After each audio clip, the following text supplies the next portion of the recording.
बेंगलुरु में विजन कर्नाटका के तहत हालात हाजिरा पर अहम तरीन इजलास, रियासत की कांग्रेस हुकूमत और 2 मुस्लिम मिनिस्टर्स के सिलसिले में खुलकर नाराजगी और बरहमी का इजहार।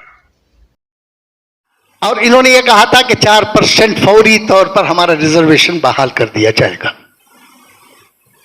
अभी अब 4% रिजर्वेशन का ये जो है ना मामला कोर्ट में है, कोर्ट से ये विड्रॉ कर सकते हैं, ला सकते हैं, क्योंकि हमारे पास जो है ना कई मठों के स्वामियों ने हमसे ये कहा है, सरकार से ये उन्होंने आग्रह किया है कि भाई हमें किसी की छीन के दी हुई चीज नहीं चाहिए, हमें ऐसा रिजर्वेशन नहीं चाहिए, इसलिए हम दोबारा इस पर गौर खौस करना चाहते हैं। तो आप विड्रॉ करके ला सकते हैं, क्योंकि ये आपके तहवील में आप कर सकते हैं, इसको क्यों नहीं कर रहे? 10-11 महीने हो रहे सरकार बनाए, आपने जो भी वादे किए थे एक भी पूरा नहीं किया आपने। वादा पूरा कराने का काम किसका है भाई? मुख्यमंत्री जी के पास बहुत काम है और काम है, लेकिन याद दहानी कराने का काम किसका होता है? क्यों नहीं कर रहे भाई?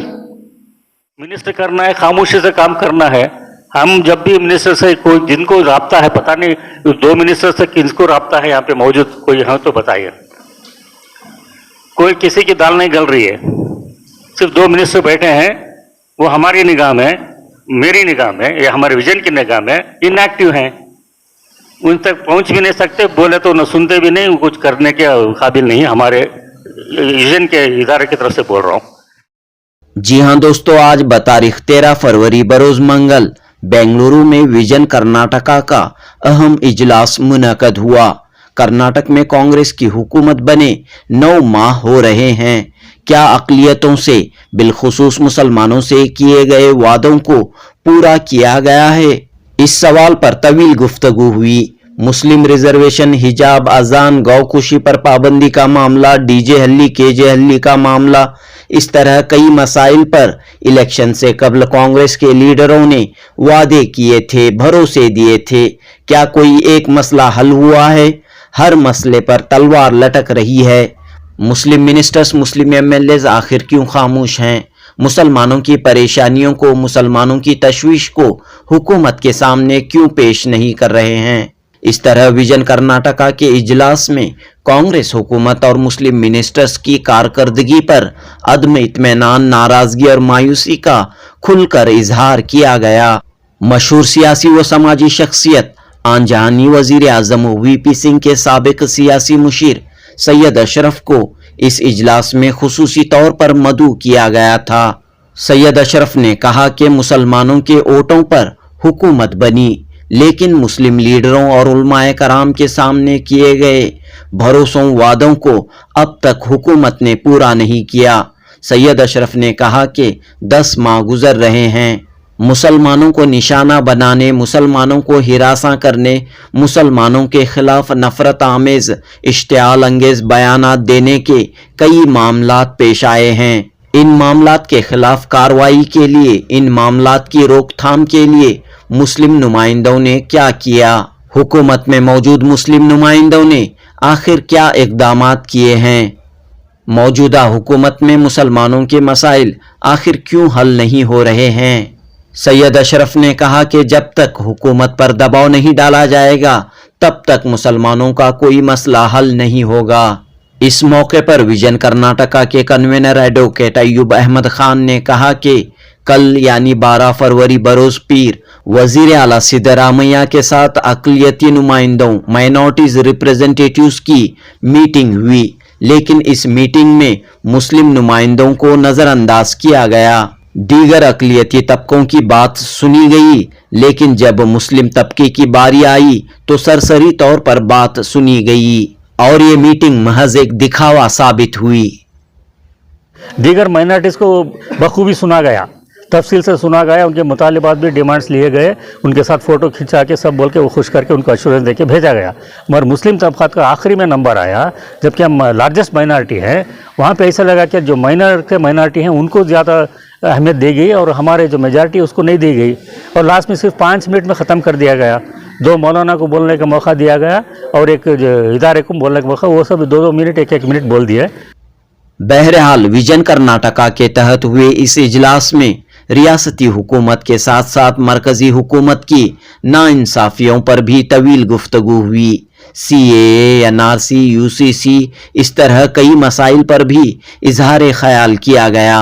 आने वाले लोकसभा इंतखाबात के लिए मुसलमानों में बेदारी, वोटों की तकसीम को रोकने, वोटों को ज़ाया न होने देने और मुसलमान अपनी सियासी ताकत का कैसे मुजाहिरा करें, इस सिलसिले में कई कीमती मशवरे और तजावीज़ इस इजलास में पेश किए गए। एक कमेटी बनाइए, 3-4-5 आदमी जितने भी आप मुनासिब समझते हैं, ये कमेटी बना के वो कमेटी जाएगी, वो मिनिस्टर के पास बैठेगी। बंगारप्पा हो गया, दूसरा women and child welfare minister है, एजुकेशन मिनिस्टर है, उसके पास जाएंगे, उसके पास बैठेंगे और उसको फॉलो अप करेंगे और देखेंगे कि उसको इम्प्लीमेंट हो। उसको बात करके फिर वहां से सेक्रेटरी के पास आएगा, वहां से उसको कैसा प्रोसेस होगा उसको हमको मॉनिटर करना चाहिए। विजन कर्नाटका के नुमाइंदों ने कहा कि मुस्लिम मसाइल, मुस्लिम इश्यूज के सिलसिले में वजीर आला सिद्धरामैया को एक मेमोरेंडम पेश किया गया है। अब इस इजलास में सामने आए मजीद मशवरों और तजावीज़ को तहरीरी तौर पर सामने लाया जाएगा। इन तजावीज़ और मुतालिबात को मुस्लिम लेजिस्लेचर फोरम के जरिए वजीर आला, नायब वजीर आला और दीगर मुतल्लिका वज़रा के सामने पेश किया जाएगा। मसाइल के हल होने तक, मुतालिबात के पूरे होने तक विजन कर्नाटका की जिदोजहद जारी रहेगी। इस बात का इजलास में विजन कर्नाटका के नुमाइंदों ने भरोसा दिया। जुनूबी हिंद न्यूज़ रिपोर्ट।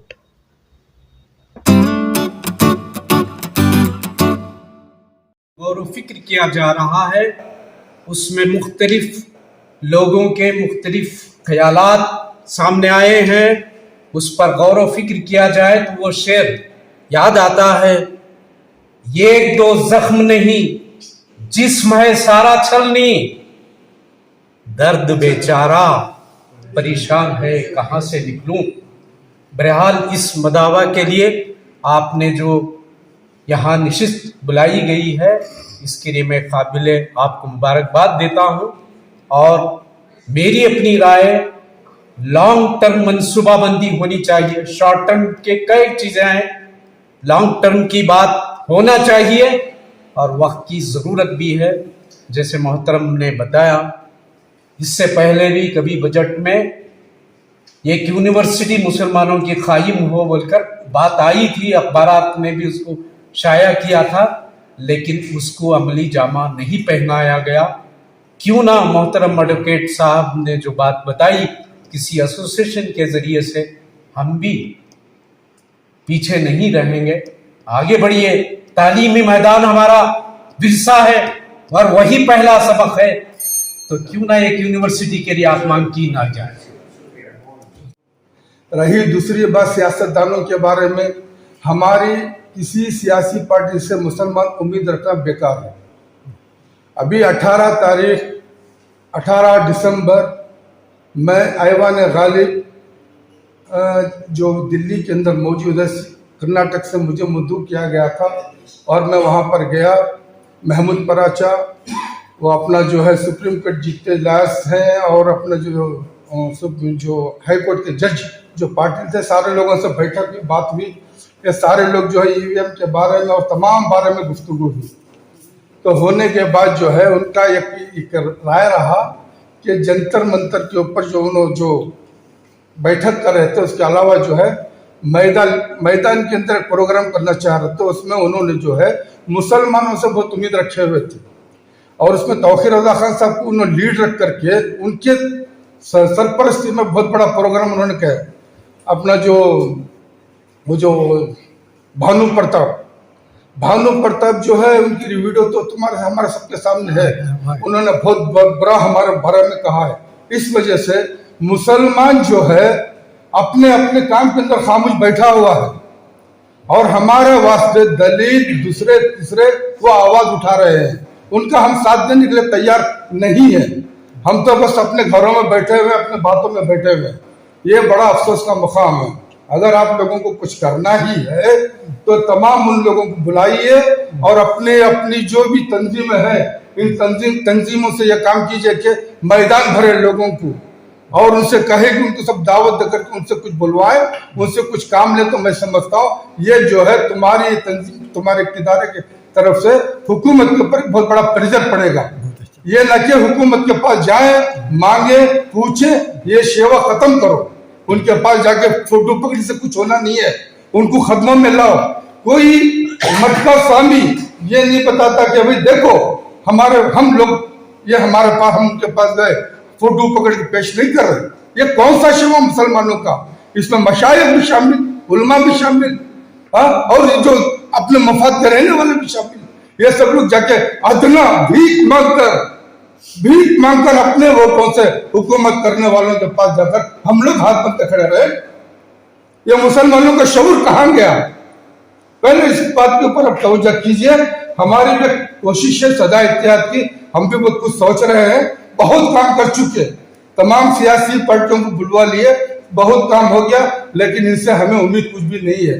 हाँ, जो तंजीम के लोग यहाँ पर बैठे हैं, उनका फर्ज बनता है कि वो जो है अपने मोहल्ले के अंदर उनकी मसाजिदों के जिम्मेदार जो है उनके ऊपर एक फोर्स बने, ताकि उनको आजादी दे उलमा को कौम के हक में बात करने के लिए। बस ये कहते हुए मैं अपनी बात खत्म करता हूँ। ये आ रहा है, ये नर्स आ रहा है, आने वाले हालात कैसे हैं, किस तरह से हम लोगों को मुत्तहद होकर पूरी तरह से इत्तेहाद के साथ, अभी जो हम मिसाल पेश कर चुके हैं, कर्नाटक में इसी इत्तेहाद की वजह से कांग्रेस हुकूमत बनी है। तो इस इत्तेहाद को हम किस तरह से दोबारा थ्रू आउट इंडिया में वापस ला सकते हैं? इसके लिए हमारे पास क्या एजेंडा है? इसके लिए हम क्या कर सकते हैं? एक बात बताऊंगी मैं, अभी एक जो प्रेजेंटेशन हुआ था, किस तरह से हम काम कर सकते हैं कि ताकि वोट गंवाना गुनाह है, वोट नहीं डालना गुनाह है, वोट को बेचना भी गुनाह है। ये हमारे पास अक्सर होता है, आधार कार्ड बेच रहे हैं, नहीं तो अजमेर को जा रहे हैं, इस पर कौन काम कर रहे हैं? तो इसके लिए है बहुत मेहरबानी से बहुत जल्द इस पर काम किया जाए। तो एक छोटी सी राय बोलते, ये मशवरा नहीं है, ऐसी बात शेयर करना चाहूंगी मैं। यहाँ पर मसाजिद है, मसाजिद से हमारी बात बहुत जल्दी सुनाई जाती है, क्योंकि मसाजिद एक खिला है हमारे लिए, वहाँ से सही बात जाती है, सीधी बात जाती है, कौम और मुल्क के लिए प्यार मोहब्बत की भी बात जाती है, अमन की बात भी जाती है। तो वहाँ पर उलमा इकराम का फर्ज बनता है कि हर जुम्मा में ऐलान करें कि आने वाले इंतखाबात में हमको क्या करना चाहिए, किस तरह से करना चाहिए। हर मस्जिद से 6 बच्चों को लेके तो वो मोहल्ले में जाए, वो वहाँ मोहल्ले में काम करें और बताएं कि हर घर में हमको आने वाले इंतखाबात में हमारा वोट ज़ाया ना हो, क्योंकि वोट ज़ाया करना एक तो जुर्म है, दूसरा गुनाह भी है। मैं आपसे गुजारिश करती हूँ, मेहरबानी फरमाकर अल्लाह सुब्हानहू तआला के वास्ते इस पर तवज्जो दें, इस पर बात करें। दूसरी बातें तो होते रहेंगे, हमारे पास काफ़ी वक्त है। शुक्रिया, जज़ाकल्लाह। 1828 स्कूल have no buildings. तकरीबन 30 पर 2860 shortage of classrooms. वो जमाने का खास वक्त। और many schools do not have adequate number of teachers. तकरीबन drop out 2.8 lakh drop out students. ये हमें गवर्नमेंट को सबमिट करे रिपोर्ट। और बीदर के अंदर जो है नीचे फर्नीचर प्रोवाइड में नीचे बैठ को पड़ रही बच्चे। अब उसे क्या है, मैं बोल रहा हूँ उसको, सेंट्रल गवर्नमेंट से द बेनिफिट रिसीव्ड है 10 साल के अंदर जो गवर्नमेंट से OBB operation black board world bank से आपको है, DPEP district primary education programme उसे भी वर्ल्ड बैंक से पैसा आपको है, SS सर्व शिक्षा अभियान उसे भी वर्ल्ड बैंक से पैसा आपको, नाबार्ड से भी पैसा आपको। लेकिन पूरे उनके स्कूलों को सेट करी तासुब के जरिए हमारे स्कूलों को देखो दीजिए आप, हमारे स्कूलों को से हालत डिप्लेटेड कंडीशन में ही वाच उसका समय क्या बोल रहा हूँ। ये जो विजन कर्नाटका का जो फोरम है, मधु को छोड़ो हमारे सियासतदान, मधु बंगारप्पा के पास एक बैठक प्राइम मिनिस्टर एजुकेशन, क्या भी वर्ल्ड बैंक से जो भी आता है 20% हमारे माइनॉरिटी स्कूल का अलग बजट नहीं करेंगे। मधु बंगारप्पा से बात करो, यही मेरा सजेशन। और मेहराब बेहतरीन प्लेटफॉर्म है हमारे लिए। इसके वास्ते हम लोग हर कोई अपने आप को अपनी जिम्मेदारी समझकर मेंबर और मेहराब तक ये बातों को लाकर लोगों में अवेयरनेस लाने की कोशिश करें। जब तक अगर ये बातें हमारे नहीं आएंगे, अवेयरनेस जब तक नहीं आता, कोई काम हम लोगों का सक्सेस नहीं होता। वर्किंग वुमेन्स हॉस्टल की स्कीम थी, कोई आगे बढ़कर आई नहीं, वुमेन्स हॉस्टल को नहीं लिए। डेस्टिट्यूट होम का था, आसरा लीड लिया, आसरा वो टाइम से आसरा शुरू करके है।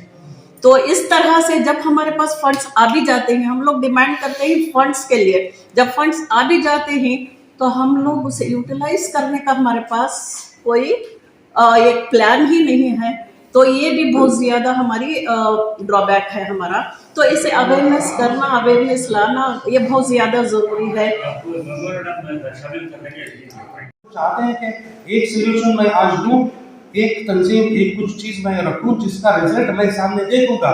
आई want to be the beneficiary of that result, I want to get appreciation for the result, I want to see that result coming.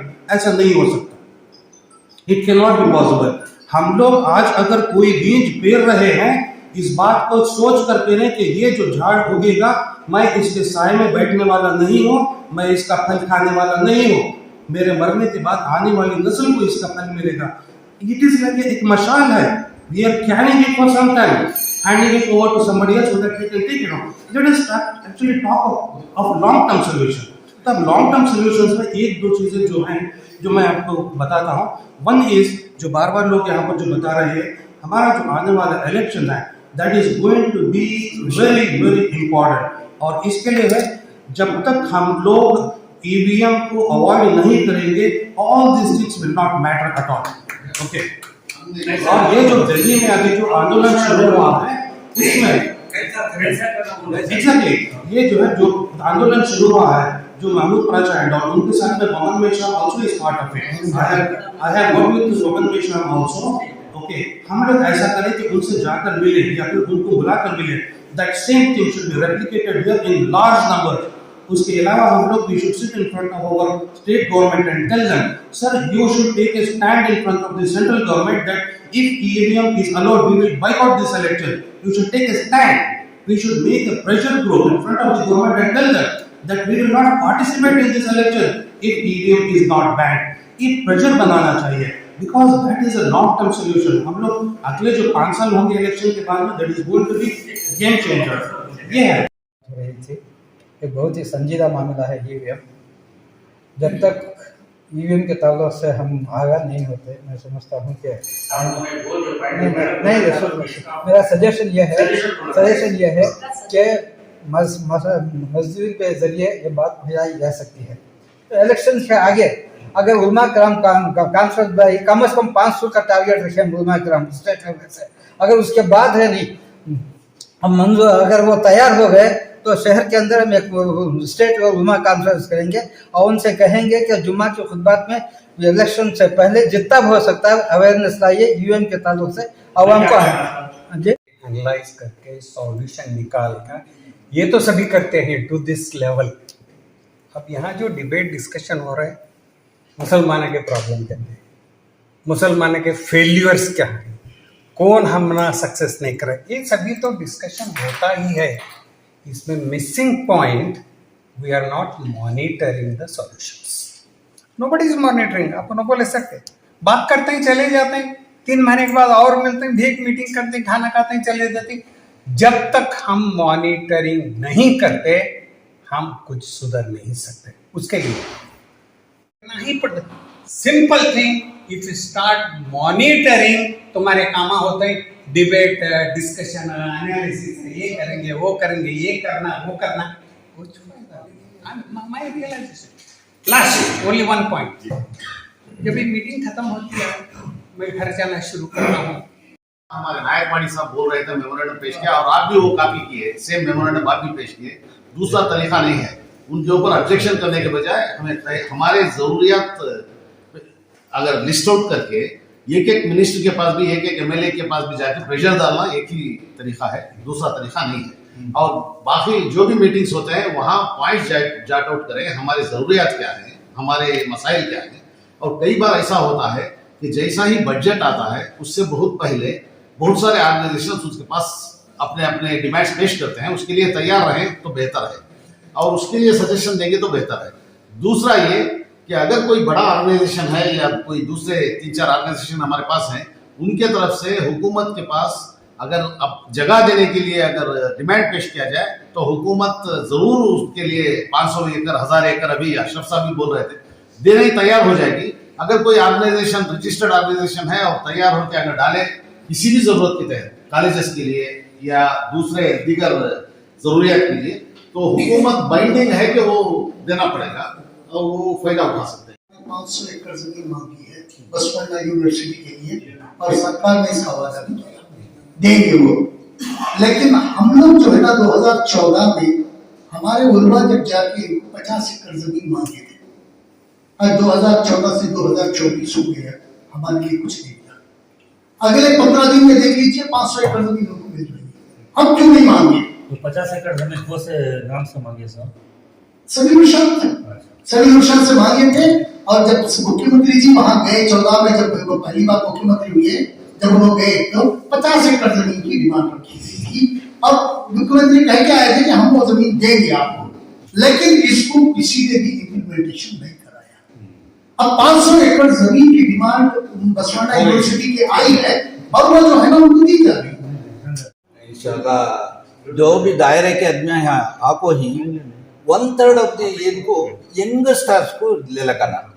First कौन ले लगाना अगर वो बोले तो हो सके एक दायरे के ऊपर आदमी डालना, हर एक छोटे छोटे दायरा के 3 हिस्सा 10 हिस्सा में तो 3 हिस्सा यंगस्टर रहना एक। अब बाद में हमारा मैसेज अवेयरनेस नहीं फैलता, उर्दू पढ़ना करिए, उर्दू के अखबार में चारास हमारा होम का ये बहुत बड़ी ये है। अब उर्दू की तालीम को जैसा घरा घरा में कैसा पहुंचाना वो इम्पोर्टेंट, 10 का सोल्यूशन निकालना हमें, वो निकाले तो हमारे दायरा जाको वहाँ अवेयरनेस पैदा होगा। अगर बोल तो खुद ब खुद तुम्हें कहा चीफ मिनिस्टर नहीं तो प्राइम मिनिस्टर तक जाको ये कर ले कर सकते with protocol with rules and regulations, not by frictions और प्रोटेस्टिंग और एनीथिंग एल्स लाइक दिस। वो हिसाब से एनालाइज कर को हमें ये कर को तुम ना एजेंडा हर एक आजकल मीडिया ये हमारा जितने भी सजेशन लोग दिए जो भी दिए, I think the first and foremost agenda 2 चीज है। One is NPR, CA, NRC, second is the Lok Sabha election. जो भी हमें करना चाहती इससे ज्यादा इंपॉर्टेंट आज की डेट में कुछ भी नहीं। अगर पहले इस पे वर्क करो, बाद में आप स्टेट गवर्नमेंट से बात करो, किसी से भी बात करो, सबसे पहला जो काम अभी मुस्लिम कम्युनिटी को करना है that is on these 2 things. इस पे अगर हम लोग we do something, mean go give lectures, do whatever, I mean if you can get a road map done,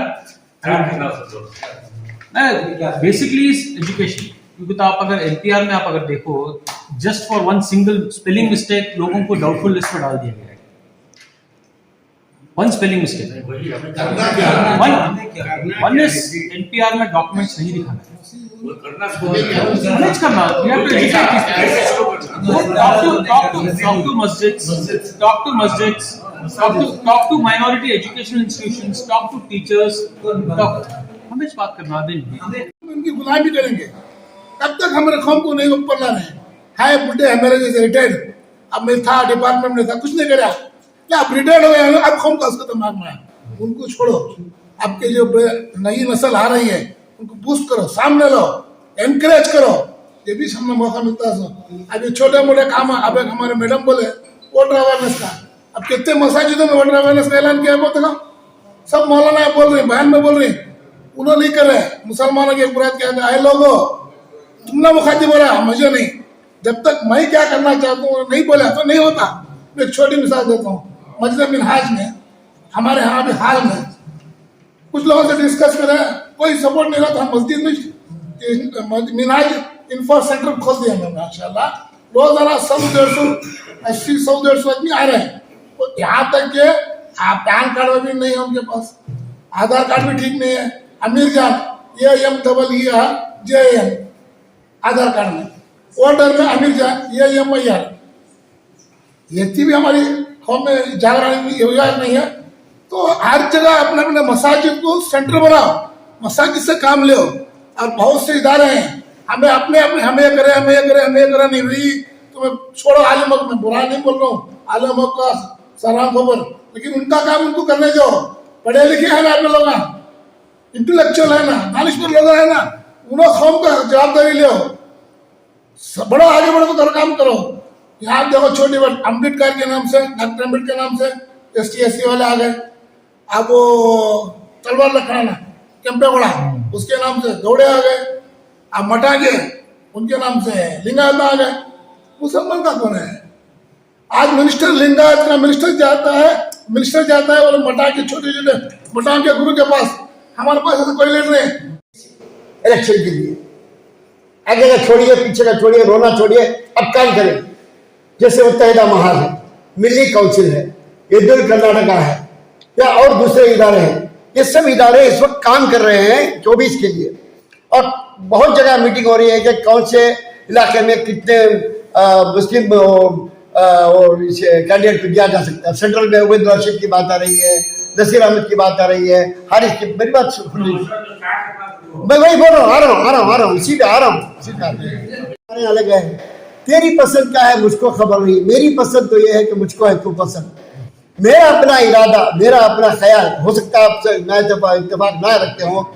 इस सेंट्रल के लिए अगर रोशन बेग के लिए काम किया जाए तो यकीनन बहुत बड़ा काम होगा। क्यों क्या है ना, काफी लोग इसके पीछे पड़े हैं और सेंट्रल में भी वेणुगोपाल से सोनिया गांधी से कौन पर बात करें, तमाम में यहाँ पे सिद्धरामैया से और DK से और तमाम से एक ग्रुप अलग अलग काम कर रहा है। खैर और शायद अशरफ साहब को मालूम होगा या उनको इल्म नहीं होगा, अलग बात है।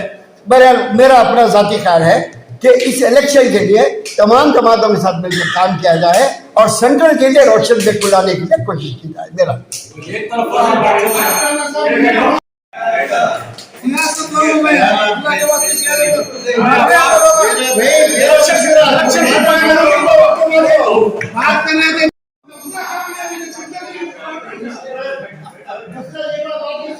देखिए, आज की आपने बात रखी है, बहुत अच्छी मीटिंग रही। आज कई जो है ना अदारे इस मीटिंग में शामिल हुए और सब लोगों ने अपने अपने ख्यालात जाहिर किए और सब लोगों को एक ही बात की तकलीफ़ है कि कांग्रेस का साथ देने के बावजूद भी कांग्रेस मुसलमानों का साथ नहीं दे रही है और मुसलमानों के वोट लेने के बाद मुसलमानों को स्क्रैप करने की कोशिश कर रही है।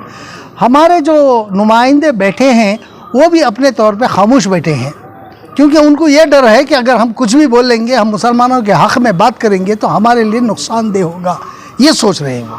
अरे नुकसान किस बात का भाई? आप एक चुने हुए रिप्रेजेंटेटिव्स हैं, आप चुन के गए हैं, आपको मुसलमानों की नुमाइंदगी करने के लिए वहाँ बिठाया है, तो अगर आप खामोश बैठे हैं तो आपकी नुमाइंदगी हमें ज़रूरत ही क्या है? क्यों बैठे हैं आप? हमारी नुमाइंदगी के लिए बैठे हैं तो हमारे हक़ के लिए लड़ना ये तुम्हारा काम है, ये हमारा काम नहीं है। आपको हमारे हक़ के लिए आवाज़ उठानी चाहिए। कहीं भी अगर मुस्लिम मसाइल उठते हैं, आप मुसलमानों के ख़िलाफ़ कहीं साजिशें होती हैं या मुसलमानों के ख़िलाफ़ कोई ये होता है, उनके ऊपर कोई हमला होता है, तो ये आपकी ज़िम्मेदारी है। आप सबसे पहले जो है ना हुकूमत को जाके उसमें ये करके उसके जो इसमें जो भी काम करना है, जो भी कार्रवाई करना है आपको करनी चाहिए। आप करने के बगैर कोई भी हमारे मुसलमानों का जो भी ये आता है उसके ऊपर आप खामोशी इख्तियार कर रहे हैं, मुंह खोलते नहीं हैं। आप क्यों नहीं खोलते? तो फिर नुमाइंदगी की हमें ज़रूरत क्या है? खुद हम भी कर सकते हैं ये काम। मेरा ये है कि मुस्लिम नुमाइंदे जो हमारे बैठे हैं उनकी ये जिम्मेदारी होती है कि सारे मुस्लिम ऑर्गेनाइजेशन को अपने साथ लेके जो है ना मसाइल दरियाफ्त करके उसका हल निकालने की आप लोगों को कोशिश करना चाहिए। ये मेरे तरफ से आज की मीटिंग के बाद आपके लिए एक बाइट है। कम्युनिटी एडवाइजरी बोर्ड, जिस तरह आप जानते हैं कि ये एक नुमाइंदा इदारा है जिसमें बेंगलोर शहर में जितने भी मुस्लिम इदारे हैं, रज़ाकारान इदारे, उसकी एक तंजीम है। पहला फ़ैसला ये लिया गया कि जितने भी हमारे मुस्लिम नुमाइंदे असेंबली में हैं, काउंसिल में हैं, पार्लियामेंट में हैं, उनके साथ तबादिले ख्याल किया जाए, उन्हें बताया जाए कि मुस्लिम कम्युनिटी को कर्नाटक में क्या क्या मसाइल दरपेश हैं, उसके हल के लिए उन्हें क्या रास्ता इख्तियार करना है। दूसरी बात ये सामने आई कि 2024 में जो आने वाले लोकसभा के इंतखाबात हैं उसमें मुसलमानों का जो एक्शन प्लान क्या होना चाहिए, मुसलमानों का थॉट प्रोसेस क्या होना चाहिए, ताकि कलेक्टिवली अपना वोट का इस्तेमाल करते हुए वो हवाओं का रुख बदलें। और भी बहुत सी बातें सामने यहाँ पर आई हैं कि ये सिलसिले में भी बात आई कि कितने सीटें होनी चाहिए लोकसभा इलेक्शन में। जी जी, ये बात भी आई है। अभी तक इस पे काफ़ी तफसीली गुफ्तगू नहीं हो पाई। ये फ़ैसला किया गया है कि अनकरीब यानी रमज़ान अल मुबारक की आमद से पहले ही एक खुसूसी तौर पर फिर एक बैठक होगी। इसमें जो सवाल आप कर रहे हैं उन मौज़ूआत पर गुफ्तगू होगी। और कुछ बताना चाह रहे हैं? दूसरा यह है कि आज जिस तरीके से हम मुस्लिम माशरा जो है, मैं जिस तरह मैंने महसूस किया कि एक जजीरों की तरह आपस में बटा हुआ है, हमारे पास वो शिराज़ा बंदी नहीं है। इस लिहाज से मुझे नहीं लगता कि हमारी आवाज़ जो है ऐवान इख्तिदार तक मुनज़्ज़म तौर पर पहुंच रही है। कोशिश हम इस इदारे से भी ये करना चाहेंगे कि हमारी आवाज़ रास्त वज़ीर आला तक पहुँचे, नायब वज़ीर आला तक पहुँचे और जो हमारी नुमाइंदगी कर रहे हैं उन अहबाब तक पहुँचे, ताकि हमारे मसाइल का मवस्सिर तौर पर और माकूल तौर पर हमें आइनी जो हमें हुकूक़ हैं उसके मुताबिक उसके फ़ैसले अमल में आएँ।